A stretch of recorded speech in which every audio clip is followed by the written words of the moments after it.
साथियों, जय सेवा, जय जोहर, जय गोंडवाना।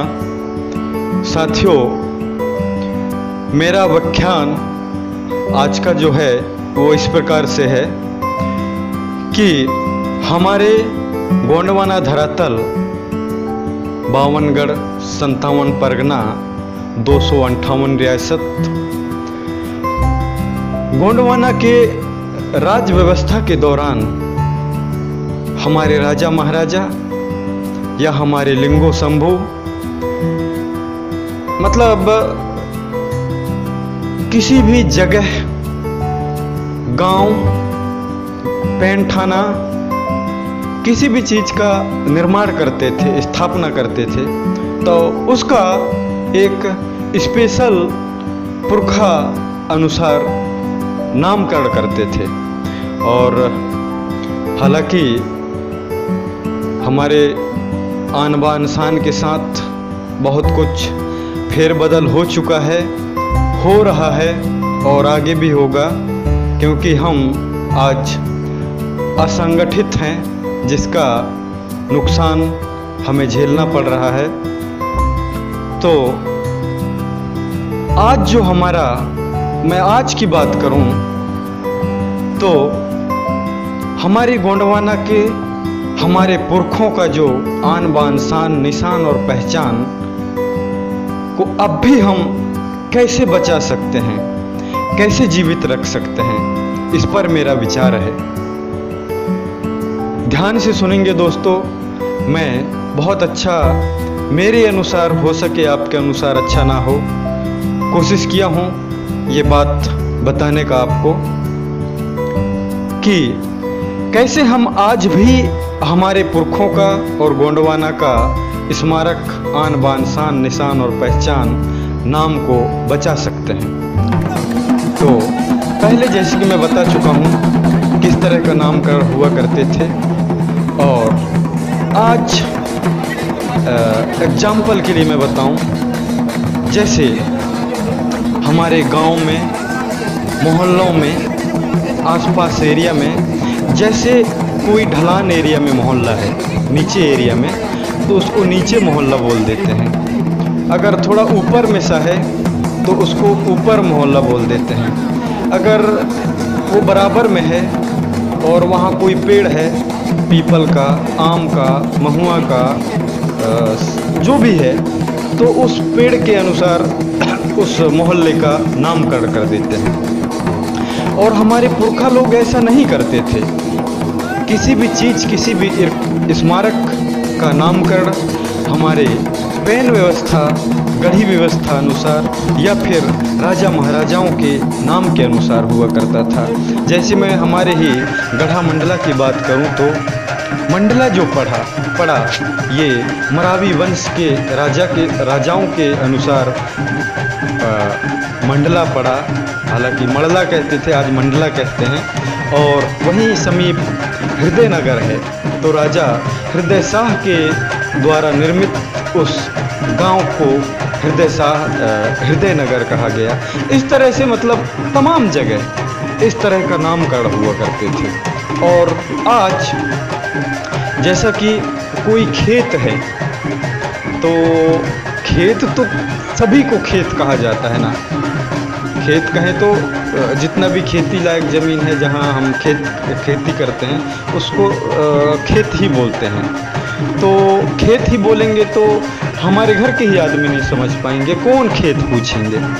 तो हम उस खेत का नाम, अगर उस खेत के आसपास कोई पेड़ है या कोई नाला है या कोई टीला वाला जगह है या कोई झरना वाला जगह है, तो उसके अनुसार उसका नामकरण कर देते। जैसा कोई साजा का पेड़ है तो हम उसको साजा वाले खेत बोल देते थे। तो उसी प्रकार से हमारे नाम में भी हमारे राजा महाराजाओं का नाम उस तरह से बहुत ही महत्वपूर्ण, यानी कि वजनदारी भरा हुआ करते थे। भूपत सिंह, संग्राम सिंह, चट्टान सिंह, पर्वत सिंह, हृदय शाह, इस तरह से मतलब नाम से ही बड़ा वजनदारी झलकता था। और आज का जो हमारा नाम है वो आधुनिक नाम आप देख ही पा रहे होंगे, मैं ज़्यादा नहीं बताना चाहूँगा। तो मैं बात कर रहा था कि कैसे आज भी हम हमारे आन बान शान को बचा सकते हैं। तो जैसे एक गांव की बात करें तो मैं मेरे गांव का ही उदाहरण ले लेता हूं। मेरे गांव का नाम है नाहरवेली। ये मंडला जिला घुघरी विकास खंड, घुघरी से बिछिया रोड से 1.5 किलोमीटर अंदर पड़ता है। नाम है नाहरवेली।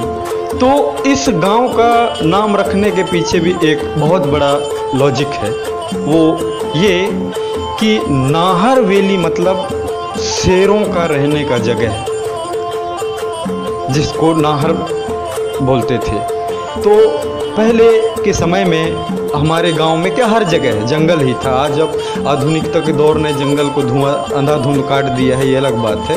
तो जंगल था, बहुत जंगल था हमारे गांव में। तो वहाँ शेर रहते थे। हमारे जो खेत हैं वहाँ आसपास, वहाँ बताते थे कि यहाँ पत्थरों के उसमें पेड़ों के बीच में भयंकर शेर हुआ करते थे। तो इस तरह से मेरे गांव का जो नाम है वो नाहरवेली पड़ा। तो एक नाम से ही पता चलता है कि नाहरवेली। तो ऐसे ही हर नामों का कुछ न कुछ ऐतिहासिक वजहों के चलते उस जगह का, उस गांव का, उस मोहल्ले का नामकरण होता था।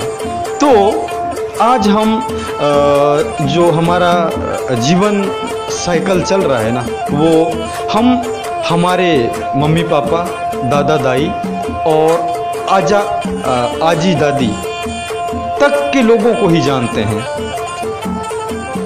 इतना पुराना हमारा समाज, सदियों से कितने पीढ़ी यहाँ गुजर गए, तो हम 1 या 2 पीढ़ी का ही नाम क्यों जानते हैं? उसके पीछे एक राज है, वही मैं आपको बताने का कोशिश किया हूँ कि जिस तरह से हम गांव, मोहल्ला, रास्ता, चौराहा, तिराहा, पनघट का जो नामकरण करते हैं ना, तो कोई रास्ता है तो महुआ वाले रास्ता, खमेर वाले रास्ता, इस तरह का नाम। तो उन रास्ता, मोहल्ला, सड़क, चौराहा, तिराहा का नाम अगर हमारे उस गांव के पुरखों के नाम के ऊपर रख देते, जैसे कोई चौराहा है और वहाँ उस मोहल्ले का या उस गांव का कोई वरिष्ठ आदमी रहा होगा, मुकद्दम, दवान, छिरवै, इस तरह का, तो उसके नाम पे उस रास्ते का, उस तिराहे या चौराहा का नामकरण कर दें, तो वो नाम जो है सदियों तक चलेगा। अब वो चीज़ अपने को भूलना होगा, नीचे है तो नीचे मोहल्ला, ऊपर है तो ऊपर मोहल्ला, ये कोई नाम नहीं होता। इससे हमारा जो अस्तित्व है वो नहीं बच पाएगा। तो उन नामों का जो नामकरण है हमारे पुरखा लोगों के ऊपर किया जाए, ताकि आने वाला भविष्य जो है वो जन्मों जन्मों तक जानेगा कि इस नाम का नाम, इस चौराहे का नाम ऐसा क्यों पड़ा। तो लोग बताएंगे कि हाँ, इस मोहल्ले में फला आदमी था जो यहाँ का मोहल्ले का, गांव का ये था, उसके नाम के अनुसार इस तिराहे का, इस चौराहे का नामकरण हुआ है। तो इस तरह से करके हम हमारे जो पुरखों का नाम है, सम्मान है, उसको बचा सकते हैं।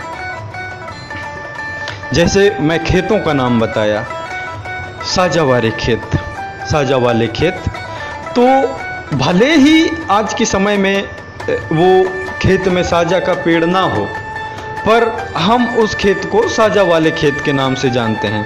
घर परिवार में बोलो, अरे साजा वाले खेत में जाना है, धान डालना है या फिर निंदाई कटाई करना है, आसानी से कोई भी समझ लेगा कि साजा वाले खेत, हाँ वो खेत। तो वैसे ही हम चौराहा, तिराहा, सड़क, गली का नामकरण कर देंगे तो हमारे आने वाले लोग आसानी से समझेंगे कि हाँ, ऐसा नाम का पुरखा हमारे यहाँ था। अगर किसी गांव में, मोहल्ले में 3-4 महापुरुष जैसे वरिष्ठ लोग रह गए, तो एक गली का चौराहे, तिराहे तो दुनिया भर के होते हैं गांव मोहल्ले में, हर एक का नामकरण कर दो उनके अनुसार। पेड़ का नाम रख दो, वहाँ कोई पत्थर है उसका नाम कर दो। इस तरह से मतलब नामकरण हम हर पुरखा का कर सकते हैं, ऐसी बात नहीं। दोस्तों, लाइफ साइकिल के साथ साथ बदलते दौर को देखते हुए और अपने आन बान शान को संरक्षण करने हेतु कुछ अलग सोचना होगा। उसी साइकिल में हमें नहीं चलना है, कुछ अलग से करना होगा, तभी हमारा जो आन बान शान है, पुरखों का सम्मान है, नाम है, वो बच पाएगा। तो ये मेरा अनुभव ऐसा रहा है, अगर ऐसे करते हैं तो हमारे पुरखों का जो है नाम बच जाएगा और आने वाले सदियों तक, पीढ़ियों तक उसका नाम बचा रहेगा। क्योंकि आज के समय में मुझे लगता है 1 से 2 या 3 पीढ़ी तक, ज़्यादा 4 पीढ़ी तक ही कोई अपने पुरखों का नाम जानता होगा। उसमें मैं भी हूँ। मैं मेरे दादी के दादा का नाम ही जानता हूँ, इसके आगे का नहीं जानता। उसके पीछे एक कारण है, क्योंकि हमने इस तरह का सोचा नहीं कभी और हम भूलते गए और ऐसे ही रहा तो आगे भी भूलते रहेंगे और ये साइकिल चलता रहेगा और हम हमारे जो पुरखों का सम्मान है, नाम है, उसको संरक्षित नहीं कर पाएंगे। इस तरह से ये मेरा विचार है दोस्तों। और कैसा लगा ये मेरा विचार मुझे YouTube चैनल के माध्यम से ज़रूर अवगत कराएंगे। और हमारे पुरखा संस्कृति पर लगातार मैं मेरे छोटे से कम अनुभव में इस तरह का विचार आप तक लाता रहता हूँ। तो मेरे इन वीडियो को ज़्यादा से ज़्यादा सब्सक्राइब कर लोगों तक शेयर करें, हो सके उनको मेरे विचारों का लाभ मिल जाए। इन्हीं आशा और विश्वास के साथ आपसे विदा लेता हूँ। जय सेवा, जय जोहार, जय गोंडवाना। सादर धर्मवीर मरकाम, गढ़ा मंडला, मध्य गोंडवाना।